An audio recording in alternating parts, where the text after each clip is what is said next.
कांच का टुकड़ा बहुत जोर से उसके पैर में लगा था। थोड़ी देर में ही खून फर्श पर बह गया था, लेकिन खून से ज्यादा उसे इस वक्त अपनी इज्जत की फिक्र थी। खिड़की से आसानी से कूद करके बाहर जा सकती थी। यही तो कुछ लम्हे थे उसके पास। उसने कांपते हाथों से खिड़की खोली तो बाहर कोई भी नहीं था, और वो इस मौके का फायदा उठाकर अगले हिस्से में पहुंच गई। पेड़ के पीछे चुपके चुप आते हुए छोटी सी दीवार के पास आ गई थी। उस पर से कूदना आसान नहीं था, लेकिन ज्यादा मुश्किल भी नहीं था, पर उसे कोशिश करनी ही थी। वो दीवार से कूदने की कोशिश कर रही थी, तभी उसे एक खौफनाक चेहरे वाले आदमी की भयानक आवाज अनम के कान में आई थी। अहमद साहब, वो लड़की भाग गई, पता नहीं कहाँ चली गई। खिड़की खुली पड़ी है। जवाब में अहमद साहब की गुस्से भरी आवाज उसकी जान निकालने के लिए काफी थी। पकड़ो इसे, अभी तो कीमत भी वसूल नहीं की और भाग गई, यही होगी। आती हुई दौड़ते कदमों की आवाज ने उसे दीवार पर कूदने पर मजबूर कर दिया था। पलक झपकते ही वो एक बंगले से दूसरे बंगले में पहुंचने में कामयाब हो गई थी। जमीन पर धम से गिरने की आवाज आई थी, और फिर चारों तरफ एकदम से खामोशी छा गई। उस मासूम का दिल डर से कांप रहा था। वो ये सोच रही थी कि अहमद साहब के आदमी यहाँ पर पहुंच न जाएं, इसलिए वो पेड़ के पीछे छुपने की नाकाम कोशिश कर रही थी। लॉन में हल्का सा अंधेरा था। पता नहीं ये किसका बंगला था। वो कुछ नहीं जानती थी, लेकिन छुपने के लिए शायद इससे बेहतर जगह नहीं थी। वो पेड़ के पीछे बैठकर गहरी गहरी सांसें ले रही थी। जैन अपने बेडरूम की खिड़की में खड़ा कॉफी के छोटे छोटे सिप ले रहा था। उसकी नजर एक साए पर पड़ी। अंधेरा होने की वजह से उसे वो साया साफ तो दिखाई नहीं दिया, लेकिन शायद वहां किसी के खड़े होने का एहसास हुआ था। कोई भी हो सकता था। चोर डाकू। रात का 1 बज रहा था। खिड़की में से ही उसने चौकीदार की तरफ देखा, जो कुर्सी पर बैठा हुआ ऊँग रहा था। तो गुस्से में वो खुद ही नीचे चला आया, लॉन में पहुंच गया, और तभी अचानक सरसराहट हुई, जैसे कोई एक जगह से दूसरी जगह गया हो। वो चौकन्ना होकर चारों तरफ देखने लगा। तब उसकी निगाह जगह जगह लगे हुए खून के धब्बों पर पड़ी थी। वो हैरान था। जैसे घूमकर पेड़ के पीछे आया तो नाजुक कमजोर सी सफेद कपड़ों वाली लड़की को देखकर उसे अपनी आंखों पर यकीन नहीं हो रहा था। छुपने की नाकाम कोशिश करते हुए उसने आंखें फाड़कर जैन की तरफ देखा था। ए लड़की, कौन हो तुम? किसकी इजाजत से घर में आई हो? वो तेज आवाज में चिल्लाया था। तो वो सहम कर उठ खड़ी हुई। चोरी करने आई हो इस घर में? शायद किसी गैंग के साथ में थी। अनम ने ना में सर हिलाया था। झूठ बोल रही हो, चलो बाहर आओ। उसने हुक्म देने वाला अंदाज अपनाया था। अब वो अपना कांपता वजूद लिए उसके सामने आई थी। सच बताओ, किस इरादे से वहां पर छुपी हुई थी? अभी वो उसे देख रहा था, तभी जैन की नजर उसके नंगे पैर पर पड़ी। उसका पैर पूरा लाल हो रहा था, शायद जख्मी था, इसलिए वो लंगड़ा लंगड़ा कर चल रही थी। अब लॉन के बीचों बीच खड़ी इधर उधर देख रही थी। बताओ जल्दी, खामोश क्यों खड़ी हो? वो उसकी खामोशी पर गुस्सा कर रहा था, जो अपनी काली आंखों से बस देखे जा रही थी। अनम बहुत ज्यादा सहमी हुई थी। वो सोच रही थी कि मैं इन्हें कैसे बताऊं कि मैं बोल नहीं सकती, कि मैं अपनी इज्जत बचाने के लिए यहाँ पर आई हूँ, किसी चोरी के इरादे से नहीं। उसकी आंखें आंसुओं से भर गईं। तुम किसी गैंग के लीडर हो? रुक जाओ, अभी पुलिस को फोन करता हूँ। मेरे सामने मुंह नहीं खोलोगी? वो उसके सामने ही फोन करने लगा। तभी अनम ने उसके सामने हाथ जोड़ दिए, और फिर जोर जोर से नामे सर हिलाने लगी, जैसे उसे नंबर मिलाने से मना कर रही हो। उसकी आंखों से लगातार आंसू गिर रहे थे। फिर उसने अपने मुंह की तरफ इशारा किया था कि मैं बोल नहीं सकती। इशारे से कोई बात कह रही थी। जैन उसके इशारे समझ नहीं पा रहा था, और हैरत से उसे देखने लगा। क्या कह रही हो तुम? क्या बोल नहीं सकती? परेशान होकर उसने कहा था। तो अनम ने हाँ में सर हिलाया, फिर इशारे से कहने लगी, दूसरे बंगले में उसे लाया गया था, और वो अपनी इज्जत को बचाकर यहाँ पर आई है। आप मेरी बात को समझें कि मैं चोर नहीं हूँ। वो हाथ जोड़े हुए उसके सामने खड़ी, और वो उसके इशारों पर हैरत से आंखें फाड़े उसे देखे जा रहा था। कोई भी बात उसके समझ में नहीं आ रही थी। थोड़ी ही देर बाद बंगले का गेट जोर जोर से बजने लगा, और चौकीदार हड़बड़ाकर उठा था। रात के 2 बज रहे थे, लेकिन गेट पर होने वाली तेज दस्तक पर अनम बुरी तरह से सहम कर उसके पीछे चुप गई थी। तभी चौकीदार जोर से चिल्लाया, साहब, बराबर वाले बंगले से नावेद खान आया था। कह रहा था कि कोई लड़की तो यहाँ पर नहीं आई। नावेद, जो अहमद साहब का गुलाम था, ना तो अहमद की शोहरत अच्छी थी और ना ही उसके गुलाम की। वो यकीनन इस लड़की के बारे में पूछने आया था, जो शक्ल से बहुत ही मासूम और फिर बेजुबान भी थी। जैन के चौड़े बदन के पीछे छुपकर नजर भी नहीं आ रही थी। वो मना करने पर मजबूर हुआ और तभी मना कर दिया, नहीं, यहाँ पर तो कोई भी लड़की नहीं आई है। और उनसे कहें, दोबारा इस वक्त हमारा दरवाजा बजाने की कोई भी जरूरत नहीं है। अगर दोबारा नींद खराब की तो अच्छी बात नहीं होगी। जैन के जवाब पर अनम की जान में जान आई थी। एक तो अहमद साहब का खौफ और दूसरी तरफ पैर के जख्म ने उसे निहाल कर दिया था। फिर वो अंदर जाने लगा, लेकिन पीछे खड़ी लड़की किसी डमी की तरह सीधी खड़ी थी, जैसे वो बिल्कुल बेसहारा और लावारिस हो। जैन एक लम्हे के लिए उसे पलटकर देखने लगा तो उसे यकीन नहीं आ रहा था कि सामने खड़ी लड़की बोल नहीं सकती या जानबूझ के कोई ड्रामा कर रही है। उसके दिमाग में अचानक एक सोच आई थी और फिर हाथ के इशारे से उसने उसे आगे बुलाया था। खून पैर से अभी भी टपक रहा था तो वो लंगड़ाती हुई चलती उसके सामने आकर खड़ी हो गई और हाथ मसलने लगी, जैसे उसके हुक्म का इंतजार कर रही हो। यहाँ सर्दी में कब तक खड़ी रहोगी? चलो, अंदर चलो। आखिर सख्त इंसान को उस बेजुबान लड़की पर तरस आ ही गया। तभी उसकी तकलीफ में अंदर चली आई। सर्दी भी तेज थी और फर्श की ठंडक बहुत ज्यादा थी, जिसकी वजह से उसका वजूद कपकपा रहा था।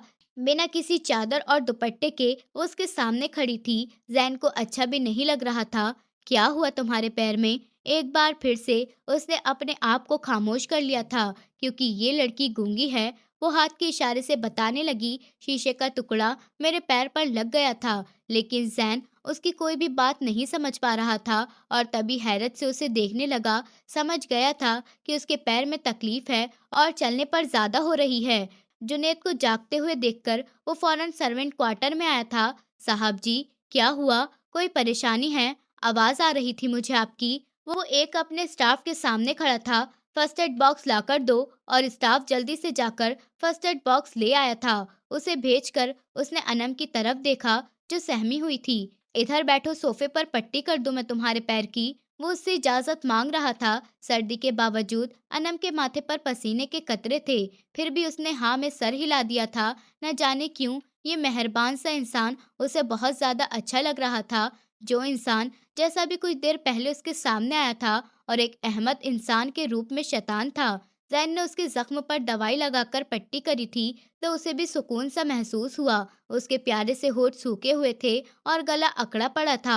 वहां पर सामने कमरा है, वहां पर जाकर आराम कर लो और सुबह वहीं चली जाना जहां से आई हो। जैन की तेज आवाज पर वो क्या कहती, और वैसे भी वो बोल तो सकती नहीं थी। खामोशी से सर झुकाकर सामने वाले कमरे में जाने लगी। अचानक उसने आवाज दी, सुनो लड़की, तुम्हें खाना तो नहीं खाना? अनम ने ना में सर हिलाया और खामोशी से कमरे की तरफ चली गई थी।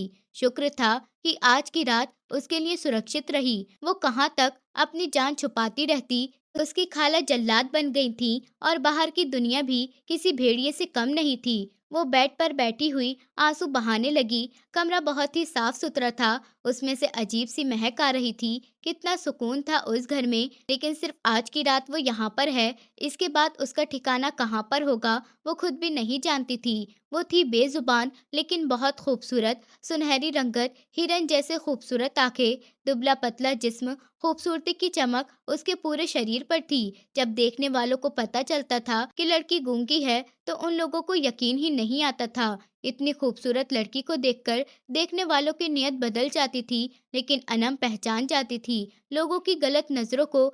जब सगे खालू ने उसे नहीं छोड़ा था तो बाहर की दुनिया कैसे छोड़ देती, और खाला ने उसके साथ क्या किया था, ये सोचकर उसके दिल में एक बार फिर दर्द उठा था। वो अपने हाथों से आंसू साफ करती, वो अभी बस लेटने ही लगी थी, तभी अचानक दरवाजे पर दस्तक हुई। वो सहम गई। आने वाला इंसान जैन था, जो उसके लिए खाना लेकर आया था। यहाँ तुम एक रात की मेहमान हो तो सोचा तुम्हारी खातिरदारी ही कर दूं। मुझे लग रहा है कि तुम भूखी हो। वो सीधी होकर बैठ गई। तुम सच में बोल नहीं सकती या फिर कोई नाटक कर रही हो, इसलिए ताकि तुम्हें कुछ बताना नहीं पड़े और ना ही मैं तुमसे कुछ पूछूं। जैन की आंखों में उसके लिए शक था। अनम ने अपने गले पर हाथ रखा, फिर इशारे से कहने लगी, सच कह रही हूँ, मैं बोल नहीं सकती। उसकी आंखें भरी हुई थीं। अच्छा, खाना खा लो और मुझे एक बात बताओ, तुम अहमद साहब के बंगले पर यहाँ पर आई हो? वो थोड़ी देर खामोश रही, पर फिर हाँ में सर हिला दिया। उसे कैसे बताती पूरी कहानी, क्योंकि वो बोल तो नहीं सकती थी, जबकि ज़ैन की आवाज़ में दिलचस्पी थी। न जाने क्यों वो बेज़ुबान लड़की उसे बहुत ज़्यादा अच्छी लग रही थी। वो उस शानदार बंगले का अकेला मालिक था, करोड़ों का बिज़नेस। 4 साल पहले उसने शादी की थी दरक्षा से, अपनी पसंद की, लेकिन वो हर चीज़ बर्दाश्त कर लेता था, लेकिन धोखेबाज़ी नहीं। और दरक्षा उसके साथ यही कर रही थी। वो न सिर्फ अपने पहले वाले बॉयफ्रेंड से कांटेक्ट में थी, बल्कि उसके साथ रिश्ते में होते हुए वो फिजिकल भी उसके साथ अटैच में थी। जब ये बात जैन को पता चली, उसे कई दिन तक तो यकीन ही नहीं आया था।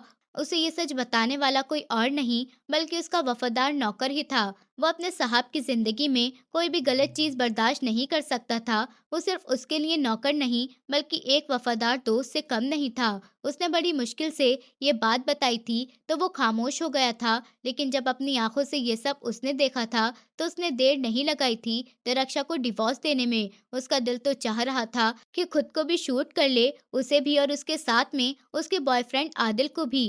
बेशर्मी और बदतमीजी से वो औरत उसके सामने खड़ी थी। क्यों किया तुमने? वो उसके सामने सवाल कर रहा था। बाल झटकते हुए दरक्षा लापरवाही से कहने लगी, तो क्या करूं? तुम्हारे पास तो वक्त नहीं है मुझे देने के लिए, और दूसरी बात, मेरी भी ख्वाहिश है जो तुम पूरी नहीं कर सके, इसीलिए मैं मजबूर हो गई। और ये सब तो चलता है, तुम तो ऐसे कर रहे हो। लेकिन जैन ने 3 शब्द कहकर उसे अपनी जिंदगी से हमेशा के लिए आजाद कर दिया था। तब से उसने फैसला किया था कि अपनी जिंदगी में किसी औरत को जगह नहीं देगा। अकेली जिंदगी बहुत खूबसूरत होती है, किसी भी टेंशन से आजाद। एक शहर से दूसरे शहर बिजनेस के सिलसिले में आता जाता रहता था, घर में कम ही रहता था। लेकिन आज जो हुआ था वो हैरान कर देने वाला था। खास तौर पर सामने बैठी हुई लड़की उसे बहुत ही दिलचस्पी से देख रही थी। वो जानना चाहता था कि आखिर अहमद से उसका क्या रिश्ता था, उसके बंगले से भागकर क्यों आई थी, उसके पैर पर लगी चोट और बिना दुपट्टा उसका वजूद पेड़ के पीछे छुपकर बैठी थी, बहुत ही डरी भी और सहमी हुई लग रही थी। जबकि अहमद का वफादार नौकर उसे तलाश करता हुआ फिर रहा था।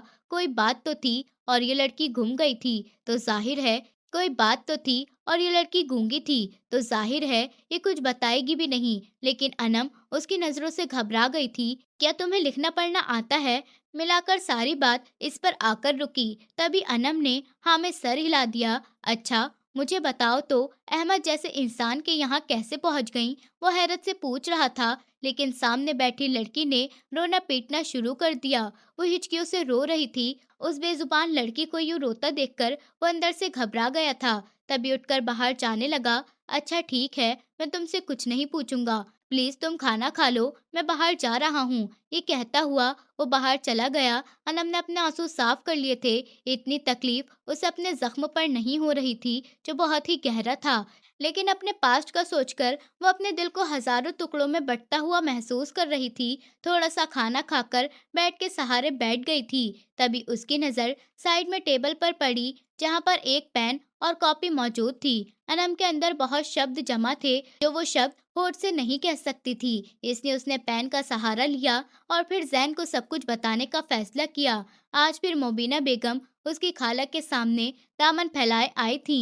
देख सनम, मेरा शावेज अनम को पसंद करता है, आज इसका रिश्ता पक्का कर दे, वो उनके सामने कह रही थी। सनम बेगम ने घूरकर अनम को देखा था, जो किचन में खड़ी हुई बर्तन धो रही थी। उसकी चमकती खूबसूरती ने सबको ही दीवाना कर दिया था। फिर शावेज क्या चीज है? मोबीना बेगम बेटी की ख्वाहिश जानते हुए खाला के सामने दामन फैलाने आई थी। देख मोबीना, मैंने पहले भी तुझे इनकार किया था, और अभी भी मेरा जवाब इनकार ही है। न तेरे बेटे के पास कोई ढंग की नौकरी है, न पढ़ाई। मेरी अनम को देख, लाखों में एक है। पूरे मोहल्ले में अनम की जैसे कोई भी लड़की नहीं। वो मेरी मरी हुई बहन की निशानी है। उसके लहजे में गुरूर देखकर मुबीना बेगम हैरान थी। लेकिन तुम ये क्यों भूल रही हो सनम बेगम, वो लड़की गूंगी है। मैं उसकी ये कमी जानते हुए भी तेरे सामने दामन फैलाने आई हूँ। सनम ने गौर से मुबीना बेगम को देखा था।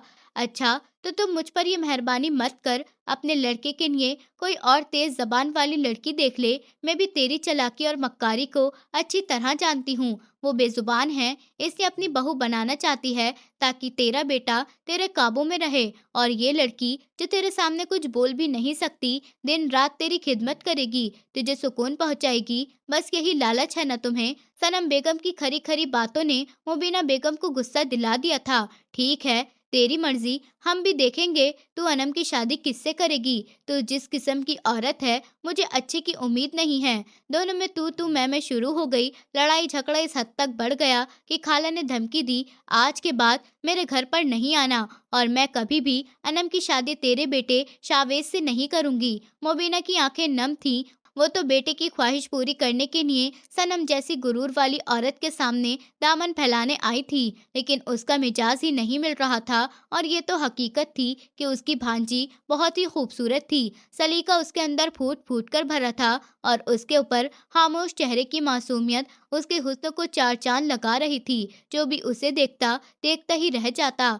लेकिन जब पता चलता कि वो बेजुबान है, गूंगी लड़की है जो हमेशा खामोश रहती है, ऊपर वाले ने उसको बोलने की एनर्जी नहीं दी है, तो देखने वाले की आंखों में अफसोस होता। इतना खूबसूरत वजूद, वो भी इतनी बड़ी कमी के साथ। उसके मम्मी पापा तो बचपन में ही मर गए थे। उसकी खाला ने ही उसे पाल पोस कर बड़ा किया था, लेकिन उनका घर का माहौल बहुत खराब था। उसके खालों को जुए की लत थी। अक्सर ही उनकी रातें बाहर गुजरती थी। हालांकि दोनों बड़ी बेटियां लड़कों से अफेयर चलाने में माहिर थीं।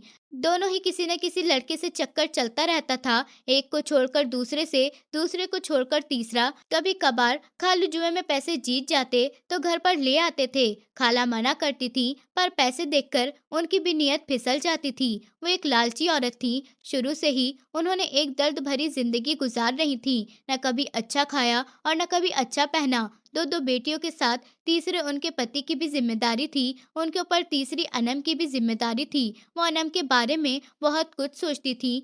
उनकी दोनों बेटियां आम लोगों की तरह थीं। रंगत सांवली थी। लड़कों से बात करने की वजह से उनके चेहरे की रौनक छीन ली गई थी। उनके मुकाबले अनम पूरे दिन बिजी रहती और उसकी खाला उससे भरपूर काम कराती थी, क्योंकि उन्हें इतना सुकून जो मिलता था, सब कुछ बहुत ज्यादा ही सुकून से हो गया था। वो 10 साल की थी जब अपनी खाला के घर पर आई थी। उसकी मम्मी जब तक जिंदा रही, उन्होंने उसे पढ़ाने के लिए स्पेशल स्कूल में एडमिशन करा दिया था, जहाँ गूंगे बहरे बच्चों को पढ़ाया जाता था। लेकिन वो बहुत ज्यादा इंटेलिजेंट थी। वो पैदाइशी गूंगी नहीं थी। जब वो 7 साल की थी, एक दवाई के गलत रिएक्शन की वजह से उसके दिमाग का सिस्टम बुरी तरह से खराब हो गया था, जिसकी वजह से बीमारी बढ़ी और उसके दिमाग पर असर हुआ और वो बोलना ही भूल गई। ये उसके लिए बहुत बड़ा सदमा था। उसकी मम्मी अक्सर बीमार रहती थी, उसका ठीक से इलाज भी नहीं करवा पाए, लेकिन अपनी बेटी को पढ़ाने की ख्वाहिश में उसे पढ़ाई करवा रही थी।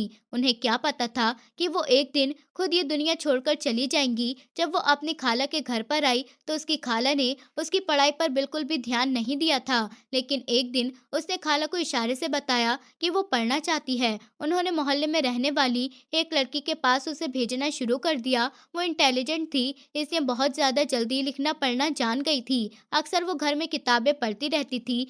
लेकिन खाला की दोनों बेटियां सारा और जारा उसका मजाक उड़ाती। अगर वो कभी उन दोनों से बात करने की कोशिश करती, तो वो दोनों जानबूझकर ऐसी एक्टिंग करती जैसे उन्हें कुछ समझ ही नहीं आ रहा हो। ये क्या कह रही हो, दोबारा बताओ। लेकिन वो मासूम समझ ही नहीं पाती थी। वो दोनों उसका मजाक उड़ा रही हैं, जबकि उन्हें सब कुछ समझ आ जाता था। वो इशारों में बात करना सीख गई थी। अपने खाला के बिना किसी को भी उसके इशारे समझ में नहीं आते थे। जब 19 से 20 साल की हुई, तो उसकी खाला उसे देखकर चुप हो गई। उसकी खूबसूरती उसका गूंगापन फीका कर देता था। उनके घर के हालात बहुत ज्यादा खराब थे, लेकिन खाला को भी अपने दोनों बेटियों की फिक्र थी। अभी वह अनम के बारे में तो सोचना भी नहीं चाहती थी, क्योंकि सारा और जारा उससे 4 साल बड़ी थी। लेकिन एक दिन रात के अंधेरे में खालू ने बड़ी अजीब बात कही थी सनम बेगम से। आज वो नशे की हालत में नहीं है। सनम बेगम से बड़ी मीठी मीठी बातें कर रहे थे। तुझे अपनी बेटियों की फिक्र है, जवान हो गई हैं। सनम बेगम हाथ मसलती हुई कहने लगी, काश तुम ही फिक्र कर लेते तो आज मैं इतनी परेशान नहीं होती। घर के हालात देखो, खाने के लाले पड़े हैं, ऐसे में कहाँ से करूंगी मैं उनकी शादी। देख सनम, एक है हमारे घर में जो हमारी जिंदगी बदल सकता है। मैं कहता हूँ लाखों रुपए तुम्हारे घर का रास्ता देख लेंगे, ऐसी किस्मत बदलेगी तो खुद मेरा एहसान मानेगी। वो बड़ी मक्कारी से कह रहा था, अच्छा कौन सा मैंने सोने के हीरे पहने हैं जो मेरे पास इतनी कीमती चीज पड़ी होगी। रहमान मुस्कुराया था, हीरे तो नहीं, पर हीरे पर तूने मेहनत की है, अब वसूलने का वक्त आ गया है। अगर तू मेरा साथ दे तो हम दोनों की किस्मत बदल जाएगी, बल्कि हमारी बेटियां भी बड़ी शान से विदा होकर अपने घर पर चली जाएंगी। सनम बेगम अपने पति की बात पर हैरान हो गई थी। क्यों पहेलियां बुझा रहे हो? साफ कहो, क्या कहना चाह रहे हो? रहमान ने उसके थोड़े से करीब आकर कान में बताया, देख ये जो तेरी भांजी है ना, ये समझ हमारे हाथ कोई हीरा लगा है। क्या फायदा होगा इसकी शादी करके? इसे यहाँ से रुखसत करने की कोई जरूरत नहीं है, और तुझे पालने का और इसे बड़ा करने का कोई भी फायदा नहीं होगा। तू जिंदगी के बारे में सोच, अपनी बेटी के बारे में सोच। अगर तू मेरे साथ है तो तेरा वक्त भी बदल जाएगा। और सनम, अरे तुम मुझे बताओगे या फिर बातें करते रहोगे? उनकी बात सुनकर सनम बेगम भी हैरान हो गई थी। फिर रहमान ने कहा तो वो सोच में पड़ गई। आज से नहीं, बहुत सालों से उसका आना जाना मीना बाई के कोठे पर था, और ये बात सनम बेगम भी जानती थी कि अच्छा ले लेगी तेरी वो मीना बाई से। वो जानती नहीं है कि ये गूंगी है। अरे उसे बोलने वाली और ना बोलने वाली गुड़िया नहीं, बल्कि उसकी खूबसूरती चाहिए होती है, और तेरी भांजी तो बहुत खूबसूरत है। रहमान की आंखों में लालच की चमक और दौलत पाने का लालच दिख रहा था, जो सनम बेगम की आंखों में भी था। ऐसे में वो अपने आप को कैसे रोक सकती थी? अपनी पत्नी की खामोशी पर रहमान को यकीन हो गया था। इसका मतलब था कि तुझे मेरी बात पर कोई ऐतराज नहीं। अच्छा, कितने दे रही है तेरी मीनाबाई इस गूंगी के? रहमान ने जो रकम बताई, सनम की आंखें फटी की फटी रह गई थीं, जबकि दूसरे कमरे में बैठी हुई मासूम अनम नहीं जानती थी कि अंदर बैठे हुए उसके अपने उसकी किस्मत का फैसला कर रहे हैं, उसके जिस्म की कीमत लगा रहे हैं। उसकी आंखों में कोई ख्वाब, कोई ख्वाहिश नहीं थी। उसने अपने दिल की बातें कभी किसी से नहीं कही थी। हाँ, बस चुपके से एक डायरी में अपने आप से बातें किया करती थी। अनम की जिंदगी जज्बात से खाली थी। वो खुद को एक जीता जागता मुर्दा समझती थी। खाला के घर में रहने के बावजूद भी उसे एहसास होता कि वो बहुत अकेली है। सब लोग उसे देखकर तरस खाते तो कोई उसका मजाक उड़ाते थे। अक्सर सारा और जारा उसे ऐसी बातें करती थी, लेकिन उनकी बातों को वो सुन सकती थी, पलटकर जवाब नहीं दे सकती थी। लेकिन वो मासूम क्या जानती थी, अब जिंदगी उसके साथ बहुत बुरा करने वाली है। जब रहमान उसे मीनाबाई के कोठे पर लेकर जाएगा तो बदले में उसे 20 लाख रुपए मिलेंगे। दूसरे दिन सनम ने अनम को बर्तन धोते हुए देखा तो बोली, चल बर्तन छोड़, जल्दी से तैयार हो जा और वो गुलाबी वाला सूट पहन लेना। वो परेशान थी। वो हैरानी से पूछ रही थी कि खाला कहाँ पर जाना है, लेकिन सनम बेगम ने उसे घूर कर देखा था। ज्यादा सवाल जवाब मत कर, जो कहा है बस वही कर। उसकी बात पर अनम वो करने पर मजबूर कर दिया था जो वो कह रही थी। वो थोड़ी देर बाद तैयार होकर बैठी थी और सारा उसे देखकर हंस रही थी। उसके लहजे में दबी दबी की हंसी थी, जिससे वो परेशान होकर उंगली चटका रही थी। थोड़ी देर बाद उसकी खाला ने उसे बुर्का पहनने के लिए कहा और वो पहनकर पूरी तैयार हो गई थी। जब रहमान आया तो अनम को देखकर खुश हो गया और अपनी पत्नी से कहने लगा, आज तो तुमने मेरी बात मानकर मेरा दिल खुश कर दिया। जब वापसी आऊंगा तेरी आंखों में भी खुशी होगी। सारा और जारा अपने पापा की वापसी का इंतजार कर रही थी, क्योंकि पैसों की बारिश जो होने वाली थी। लेकिन अनम इन सब बातों से बेखबर थी। वो अपनी खाला के कहने पर चुपचाप अपने खालू के साथ चली गई थी। वो बिल्कुल भी फितरत के अच्छे नहीं थे। हमेशा ये बात अनम को महसूस होती थी और उनकी निगाहें उस पर टिकी नहीं थी। लेकिन बस उसे मौका नहीं मिला था, और आज वो उसके साथ रिक्शा में बैठे अजीब से एहसास दिल में लिए सोच रही थी कि आखिर खालू उसे कहाँ पर लेकर जा रहे हैं, और खाला ने उसे इतना तैयार क्यों कराया है। ये सब सवाल उसके आगे खड़े थे। लेकिन रिक्शा जब उस रेड लाइट वाले एरिया में रुकी तो उसकी आंखें हैरत से फटी की फटी रह गई। लेकिन रहमान ने उसे अपने पीछे आने के लिए कहा। वो उसे कोठे पर ले आया था। वो जैसे ही मीनाबाई के कमरे में जाने की इजाजत मिली तो वो खुशी खुशी अनम को अपने साथ लेकर अंदर आया था। मैडम, तुम्हारा हीरा मैं ले आया हूँ। आप मेरा माल दे दो तो उसे देखकर खुश हो जाएंगी। मीनाबाई ने पान खाते हुए अजीब नजरों से अनम की तरफ देखा था। ये इतना बड़ा तंबू पहनकर आई है, पहले इसे तो उतरवाओ, मैं भी तो देखूं तेरे हीरे को, जिसे तो कोहिनूर का हीरा बोलता आया है हमेशा। अनम को उनकी बातों से अजीब सा महसूस हो रहा था, लेकिन अपने खालू का हुक्म की वजह से वो मजबूर हो गई थी। जब उसे तेज लहजे में कहने लगे, चल लड़की, जल्दी से बुर्खा उतार दे। अनम ने उसके कहने पर अपने आप को पर्दे से आजाद कर दिया था। उसका हुस्न कोठे पर खड़ी हुई सारी लड़कियों को हैरान कर रहा था। यह हकीकत थी कि मीनाबाई के कोठे पर अनम के मुकाबले पर एक भी लड़की नहीं थी। वो उसे देखकर खुश हो गई थी। उसे खुश होता हुआ देखकर रहमान भी खुश हो गया। वो कहने लगा, सुन लो, ये लड़की गूंगी है, कुछ नहीं कहेगी, चुपचाप तेरी बात मानेगी। उसके बारे में क्या बात हो रही है, उसे यकीन नहीं आ रहा था कि उसकी सगी खाला और खालू उसके साथ ऐसा कर सकते हैं। उसे बेचने के लिए कोठे पर ले आया था। मीनाबाई ने बदले में पैसे से भरा बैग उसके हवाले कर दिया था। वो भागकर उसके पीछे जाने लगी, लेकिन मीनाबाई के कोठे पर दो चौकीदार और औरतों ने उसे काबू कर लिया था। तो उसकी आवाज उसके पीछे अंदर ही दबकर रह गई थी। वो बहुत रोने लगी। मीनाबाई तमाशा देखने वाली लड़की को लापरवाही से कहने लगी, चलो सब अपनी अपनी कोतलियों में, 2-4 दिन रोएगी, फिर आदत हो जाएगी। ले जा इसे कमरे में, मैं ज्यादा देर किसी के आंसू नहीं देख सकती, मुझे गुस्सा आने लगता है। उसने नाक चढ़ाकर एक मोटी औरत को आवाज लगाई, जो अनम को बालों से घसीटते हुए अपने साथ ले गई थी, और वो अपने हाल पर रोती पीटती बेबसी से आसमान की तरफ देखकर दुआ मांग रही थी। 2 दिन बाद मीनाबाई उसके पास आई। चल जल्दी से तैयार हो जा लड़की, तू शोर शराबा करने वाली तो नहीं है। आराम से जो शाइस्ता तुझे कहती है वो मान ले, वरना मैं अपने अंदाज में समझाऊंगी। वो सहमी हुई मीनाबाई को देख रही थी, जो बड़ी ही खतरनाक औरत थी, और साथ में कहने लगी, आज अहमद साहब को तुम्हें खुश करना है। उसने हमें लाख रुपए दिए हैं। उसे ऐसी लड़की चाहिए जो पहले छुई हुई नहीं हो।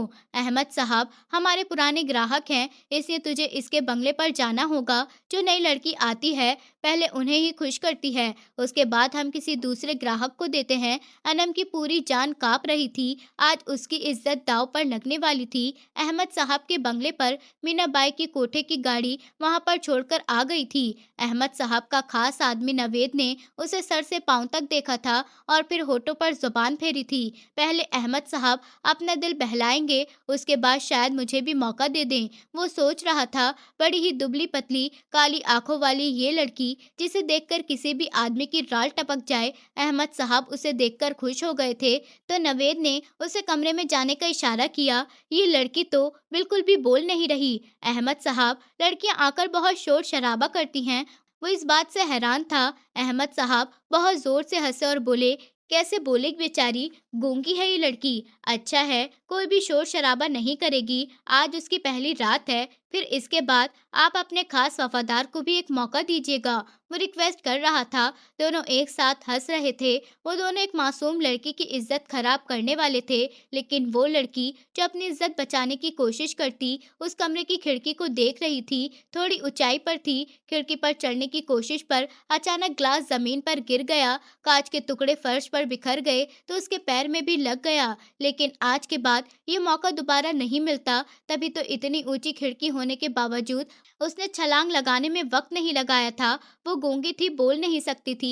उसके हाथ पैर ठीक थे। जब तक जान बाकी थी, वो अपनी जान बचाने के लिए कोई भी रिस्क लेने के लिए तैयार थी।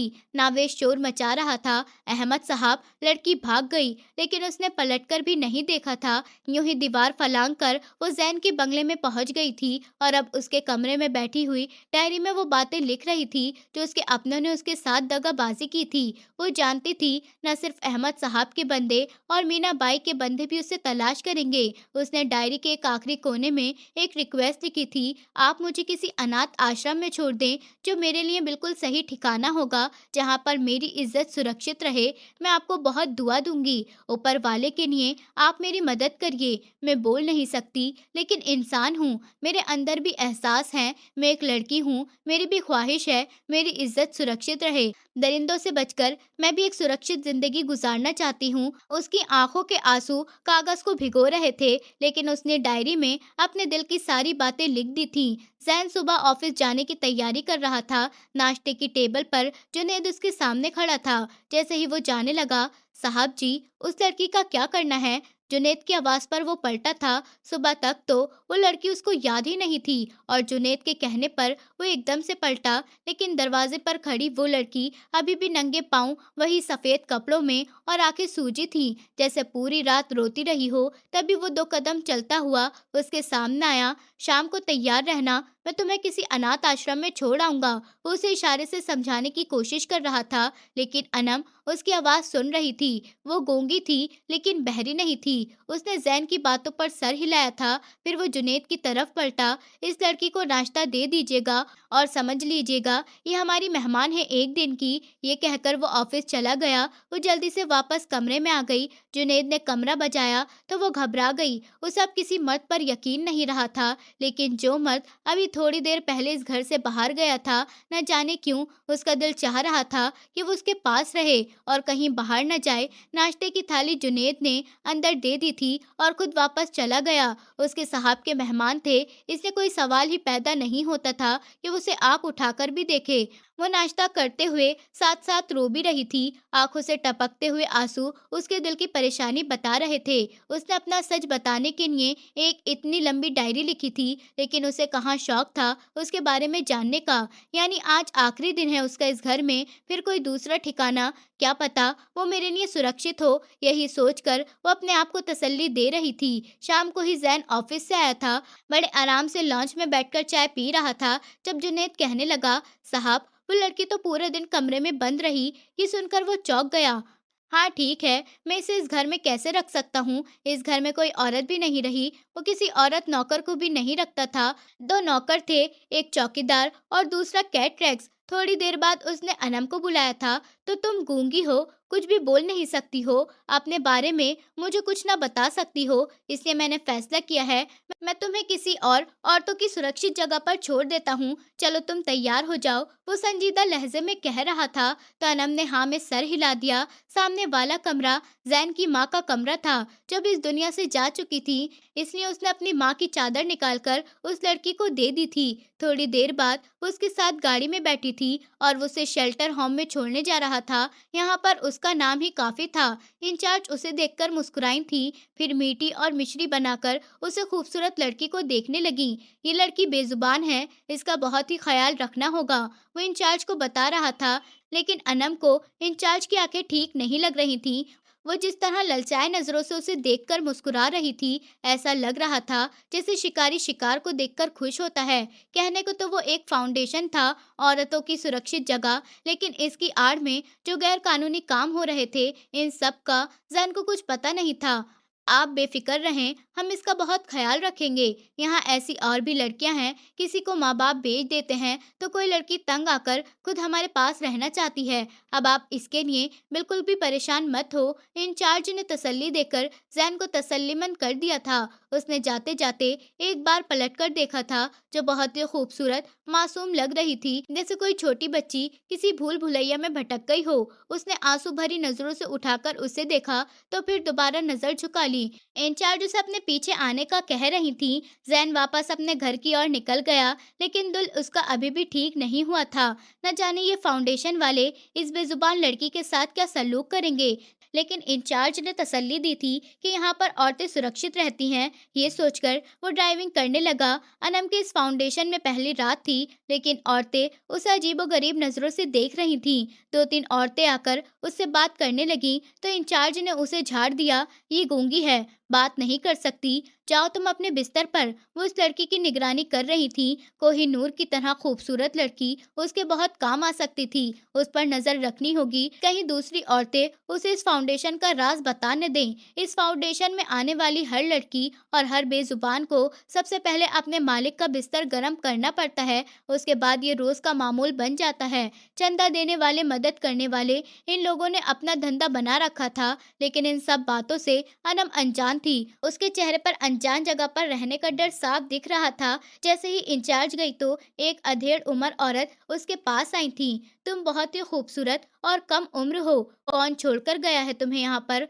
वो खामोशी से हल्के से कह रही थी। अरे यार, मैं तो भूल गई। तुम तो बात नहीं कर सकती। तुम तो गूंगी हो। तुम मेरी बात सुन सकती हो? वो उससे इशारे से पूछ रही थी। अनम ने हाँ में सर हिलाया। वो गूंगी जरूर थी, लेकिन बहरी नहीं। बेटा, तुम मुझे बहुत ही मासूम लग रही हो, इसलिए मैं तुम्हारी भलाई के लिए कह रही हूँ, यहाँ से भाग जाओ। तुम्हारे साथ बहुत ही बुरा करेंगे ये फाउंडेशन वाले। ये इंसान नहीं, भेड़िए हैं। ये सुनकर अनम की आंखें फटी की फटी रह गई। जो उसका दिल कह रहा था वही हुआ था। वो आंसुओं से रोने लगी तो उस औरत ने उसे खामोश करने का इशारा किया। चुप हो जाओ, अभी इंचार्ज आने वाली है। आज रात को तुम्हारी निगरानी करेगी, कल रात तुम्हें कहीं भेजेगी। तुम्हारे पास कल तक का वक्त है, कुछ कर सकती हो तो कर लो। वो बेबसी से उस औरत को देख रही थी। मैं तुम्हें इसलिए बता रही हूँ क्योंकि तुम बेजुबान हो। तुम्हारे साथ कुछ बुरा हुआ, तुम किसी से कुछ कह भी नहीं पाओगी। मुझे तुम पर तरस आ रहा है। ये कहते वो जल्दी से अपने बिस्तर पर चली गई थी। लेकिन अनम को ऐसे लगा जैसे उसके जिस्म में जान नहीं रही हो। वो एक जाल से निकलकर दूसरे जाल में फंस चुकी थी। वो इंसान उसे बहुत बुरा लगा था जो उसे यहाँ पर छोड़कर गया था। तभी इंचार्ज सख्त चेहरा लिए अंदर आई थी। ये देखकर वो तसल्लीमंद हो गई। नई लड़की के पास कोई भी दूसरी औरत नहीं थी। फिर वो वापस चली गई। रात के 10 बजने वाले थे, लेकिन अनम को नींद नहीं आ रही थी। अब बस ऊपर वाले से मदद मांग सकती थी। एक ऊपर वाला ही था जिसके सहारे वो जिंदा थी, वरना तो लोग जानवर बन के उसे नोचने के लिए तैयार थे। वो रात भर बैठकर टीवी देखता रहा था। ऑफिस में संडे होने की वजह से इसलिए वो बेफिक्र था, और वैसे भी उसे ज्यादा देर तक जागने की आदत थी। जुनैद ने कहा, साहब, मेहमान। वो उसकी बात पर शौक कर उसे देखने लगा। मेहमान? अच्छा, वो लड़की। हाँ, मैं उसे छोड़ आया हूँ। वो मेरी कोई रिश्तेदार नहीं, एक अनजान लड़की थी जो गलती से इस घर में आ गई थी, और फिर गूंगी भी थी। मैं उसे घर में कैसे रख सकता था बताओ? मैं उसे मददगार फाउंडेशन में छोड़ आया हूँ। साहब, बेगम साहिबा के कमरे में एक डायरी मिली थी, लेकिन उसमें बहुत कुछ लिखा हुआ था। शायद ये सब कुछ उस लड़की ने लिखा था। जुनैद की बातों पर वो हैरान रह गया। अच्छा, कहाँ पर है वो डायरी? उसके बारे में वो जानने की दिलचस्पी रखता था, लेकिन वो हैरान था। वो लड़की अपने बारे में सब कुछ बताकर गई थी। जुनैद ने वो डायरी अपने साहब को लाकर दे दी थी। वो डायरी को पढ़ता रहा। आंखें हैरत से फैलती जा रही थी। उसने जैसे अपनी जिंदगी की सारी कहानी इस डायरी में लिख दी थी। शायद पूरी रात जागकर यही लिखती रही थी। डायरी पर शब्द ऐसे लिखे हुए थे जैसे मोती। गूंगे होने के बावजूद बहुत कुछ बता गई थी, और उसे आईना भी दिखा गई थी। वो बेचैनी से उठकर खड़ा हो गया था। वो सोच रहा था कि उसने ठीक फैसला नहीं किया। अगर उस बेजुबान लड़की के साथ कुछ गलत किया तो उसका जिम्मेदार मैं हूँगा। फौरन एक फैसला करने पर मजबूर हुआ, और फिर गाड़ी की चाबी उठाकर बाहर की तरफ कदम बढ़ा दिए। जुनैद ने मुस्कुराकर अपने साहब को जाते हुए देखा। जितना वो सख्त मिजाज बनता था, उतना नहीं था। दिल का बहुत ही अच्छा इंसान था। लेकिन जुनैद ने भी उस मासूम और बेजुबान लड़की की सारी बातें पढ़ ली थी। जब भी जानबूझकर वो डायरी साहब जी के हाथों पर दी थी, तो उसकी भी ख्वाहिश थी कि वो अपने मालिक का घर बसता हुआ देखे। शायद वही लड़की जो अपनी इज्जत की तलाश में दुनिया में भटकती फिर रही है, और शायद यही उसका असली ठिकाना बन जाए। यकीनन उस लड़की को वापस लेने गए थे। वो सोचकर मुस्कुरा रहा था। अरे जैन साहब, क्या हुआ? सब ठीक तो है? इंचार्ज उसे घबराए हुए चेहरे को सख्ती से देख रहा था। वो फाउंडेशन में पहुंचा और इंचार्ज से बोला, जो लड़की मैं यहाँ कल छोड़कर गया था, मैं उसे वापस लेने आया हूँ। आप उसे बुला दें। उसके लहजे में खुदरापन था। इंचार्ज घबरा गई। हाथ में से सोने की आने वाली चुड़िया जाने का गम उसके चेहरे पर साफ दिख रहा था। जैन भी एक खिलाड़ी था, कोई आम इंसान नहीं था।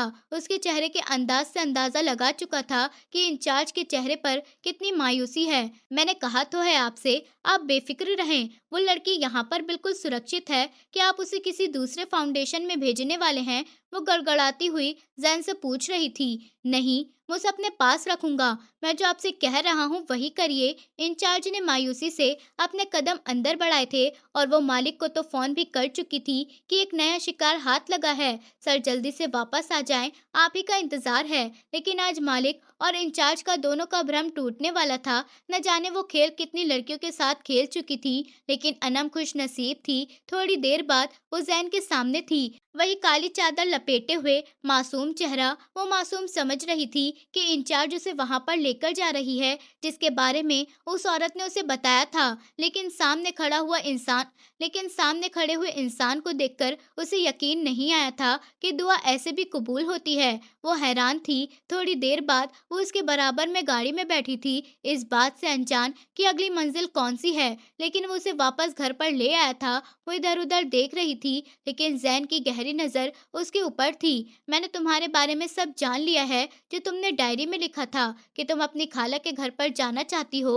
अनम ने गुस्से वाले अंदाज में जोर से ना में सर हिला दिया। अच्छा, तो फिर मैं तुमसे शादी कर लूं तो तुम्हें कोई ऐतराज तो नहीं? उसकी आंखों में हैरत की चमक थी। वो कुछ नहीं कह सकी, ना हाँ में गर्दन हिला सकी थी और ना में। इसका मतलब है तुम्हें ये बात मंजूर नहीं? जैन के लहजे में दुख था। अनम ने जोर जोर से ना में सर हिलाया था, फिर हाथ के इशारे से उससे कहने लगी, मुझे यकीन है, मुझे एक सुरक्षित घर चाहिए जो आपके साथ मिल जाएगा। तो उसकी आंखों के आंसू बता रहे थे उसे जैन की बात पर कोई ऐतराज नहीं था। वो ये देखकर मुस्कुरा गया। इसका मतलब है तुम्हें मेरा साथ कबूल है? ये सुनकर अनम शर्मा गई थी। उसे इकरार करते हुए जैन ने उसका हाथ थाम लिया, जो बहुत ही ठंडा हो रहा था, लेकिन शर्म और हया से कांप रहा था। अब तुम इस घर में हमेशा रहोगी, मेरी पत्नी बनकर, क्योंकि बाहर की दुनिया तुम जैसी मासूम बेजुबान लड़की को नोच कर खा जाएगी। इसलिए मैं तुम्हें यहाँ पर अपने पास रखूंगा, दुनिया की नजरों से बचाकर। मंजूर है? उसने हाँ में सर हिला दिया था। जुनेद ने सारा बंदोबस्त कर दिया था। एक दो औरतें, दो चार मर्द उसके निकाह में आए थे। जैन अनम से निकाह करने जा रहा था। वो सादगी में भी इतनी खूबसूरत लग रही थी कि वो उसे देखता रह गया। शादी का जोड़ा वो अपनी पसंद से लेकर आया था। घबराई हुई, शर्माई सी, लेकिन बहुत ही अपनी। उसकी आंखों में उसके लिए चाहत थी। दरक्षा के बाद उसका औरतों से दिल खराब हो गया था, लेकिन ये लड़की सबसे अलग थी, सबसे प्यारी। उसके मासूम चेहरे पर बहुत खूबसूरत मासूमियत थी, कोई चालाकी, कोई बनावट नहीं। उसके बराबर में बैठी हुई वो खुद को बहुत सुरक्षित समझ रही थी। बार बार दिल में ऊपर वाले का शुक्र अदा करती रही, जिसने जैन ने साथ देकर उसकी जिंदगी आसान कर दी थी। थोड़ी देर बाद जुनेद ने आकर खाने का बंदोबस्त किया था। सारे मेहमान खाना वगैरह खाकर चले गए, लेकिन वो उसके कमरे में बैठी हुई घबरा रही थी। सफेद हाथों में लाल चूड़ियां सजी थीं। फिर जैन ने उसे दिलचस्पी से देखते हुए कहने लगा, देखो, मुझे तुम्हारी बात समझ तो नहीं आती, लेकिन मैं तुम्हें बहुत जल्दी समझने लग जाऊंगा। इसने अनम को खुद से करीब लाकर कहा, और वो शर्मा और हया से पूरी तरह कांप रही थी। जैन अपने आप को उसके करीब जाने से नहीं रोक सका था। वो जानता था कि उसके पास आने में वो सुकून है जिसके लिए वो काफी साल से भटक रहा था। अनम की मोहब्बत उसके दिल के किसी कोने में आ गई थी। कोठे से मिलने वाला पैसा रहमान घर पर लेकर जा रहा था, लेकिन बीच रास्ते में डकैतों ने उसे घेर लिया, टांग पर गोली भी मारी और पैसा भी छीन कर ले गए। वो लुटी फुटी हालत में घर पहुंचा था। सनम बेगम रोती पीटती रहीं। जारा और सारा की हालत भी बहुत बुरी थी, लेकिन वो कैसे भूल गई थी उसने और उसके पति ने एक मासूम और बेजुबान लड़की के साथ गलत किया था, उसे एक ऐसी आग में पहुंचाया था जो वो अपनी इज्जत बचाती हुई दुनिया भर में भटकती फिर रही थी।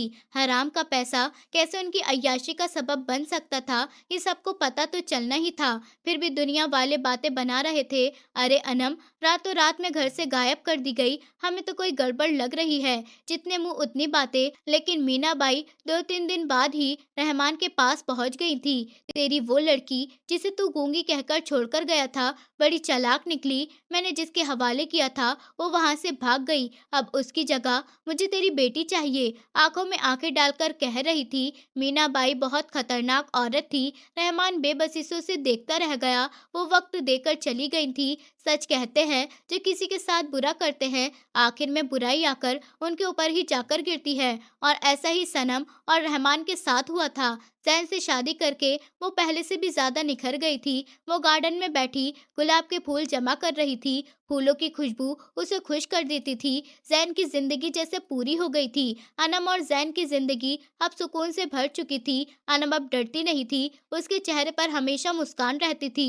सुबह की हल्की धूप जब कमरे में फैलती तो वो खिड़की के पास बैठकर चाय की प्याली थाम लेती और जैन को देखती। जैन ऑफिस जाने से पहले हमेशा उसकी तरफ मुस्कुराकर देखता था। अनम की आंखों में एक अजीब सी चमक थी, जैसे अब उसकी जिंदगी पूरी हो गई हो। दोनों एक दूसरे के इतने करीब हो गए थे थे कि उन्हें बोलने की ज़रूरत ही नहीं रहती थी। हर बात आँखों से समझ जाते थे। अनम ने अपने हाथों से घर को सजाया था, हर कोने में उसकी महक बस गई थी। ज़ैन जब शाम को लौटता तो अनम दरवाजे पर खड़ी मिलती। उसकी थकान अनम की मुस्कान देखकर मिट जाती। कभी दोनों साथ बैठकर खाना खाते, कभी छत पर जाकर आसमान के नीचे बातें करते, कभी बिना बात के बस एक दूसरे को देखते और मुस्कुराते। उनके बीच अब सिर्फ मोहब्बत थी और सुकून था। एक दिन जैन ने अनम से कहा, तुम्हारी खामोशी अब मुझे बहुत कुछ सिखा गई है। अनम की आंखों में नमी थी, लेकिन उसमें दर्द नहीं था, उसमें प्यार था। उन दोनों की दुनिया छोटी थी, लेकिन उसमें हर खुशी मौजूद थी। वक्त धीरे धीरे बीतता गया और एक दिन अनम ने जैन के हाथ पर डॉक्टर की रिपोर्ट रखी। जैन ने कागज पढ़ा और उसके चेहरे पर खुशी की लहर दौड़ गई। वो पलटकर अनम की तरफ देखता रहा। अनम की आंखों में आंसू थे, लेकिन होठों पर मुस्कान थी। जैन ने उसे अपने सीने से लगा लिया जब उनकी खुशियों में एक और नई शुरुआत होने वाली थी। जैन ने धीरे से कहा, अब हमारी जिंदगी में हमारी मोहब्बत की निशानी आने वाली है। अनम ने उसके सीने पर सर रख दिया और आंखें बंद कर लीं। बाहर बारिश हो रही थी, लेकिन अंदर उनके दिलों में बस सुकून और दुआएं बरस रही थी। अब अनम की खामोशी में एक और नई आवाज आने वाली थी, एक नन्ही जान की आवाज जो उनकी अधूरी कहानी को हमेशा के लिए पूरा कर देगी। अनम की जिंदगी में अब एक नया रंग भर गया था। उसके अंदर एक नई जान पल रही थी। हर सुबह जब वो आईने के सामने खड़ी होती तो अपने आप को देखकर मुस्कुरा देती। उसे अब हर सांस में एक अनोखी जिम्मेदारी का एहसास होता।